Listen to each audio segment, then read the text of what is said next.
I'm taking care of my baby alone after my girlfriend gave up parental rights after birth. She didn't want our sweet girl. We both planned to have our baby, but she changed her mind during the second trimester. She tried to abort, but it was too far into her pregnancy to reconsider at that point. She begged me to consider adoption, but I refused to give up my rights and let strangers raise my daughter. My girlfriend changed her mind about being a mother, but I always wanted to be a father, and I'll never stop wanting to be a father. She told me to pick her or the baby, and I chose my daughter. We broke up during her pregnancy. She gave birth and she stayed at the hospital for 5 days and then she left us. I stayed with her the entire time she was at the hospital because I was scared of her bolting or just doing something crazy. I'm glad I stayed with her because she tried leaving the hospital 24 hours after the C-section. She kept harassing the staff and begging them to let her check out. Honestly, she did seem physically healthy to be checked out, but I know hospitals have their protocols. The whole time I was there,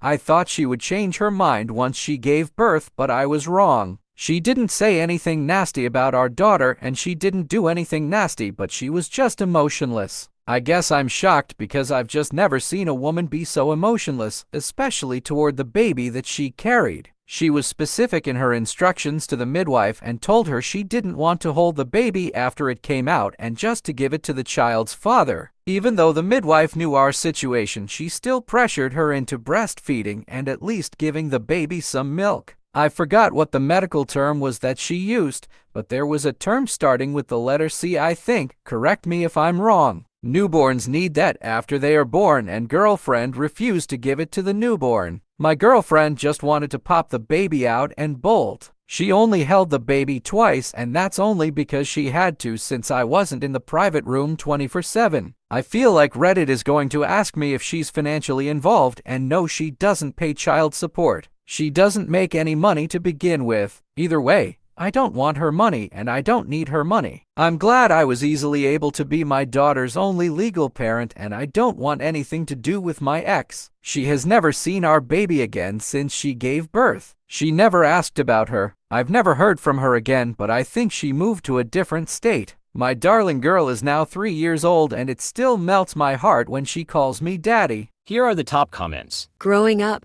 my mother resented me and treated me poorly. I think your ex made the right choice, and your daughter is super lucky to have you. I'm very glad you love your daughter, but there are genuinely people out there who are not meant to be parents. It was for the best that she removed herself from your lives, and her missing presence is far more preferable to that of someone who actively hates their offspring. I'm glad she left instead of staying and rotting away slowly. Some people are not meant to have kids. This right here, an unwilling, resentful parent is not a healthy influence on a kid.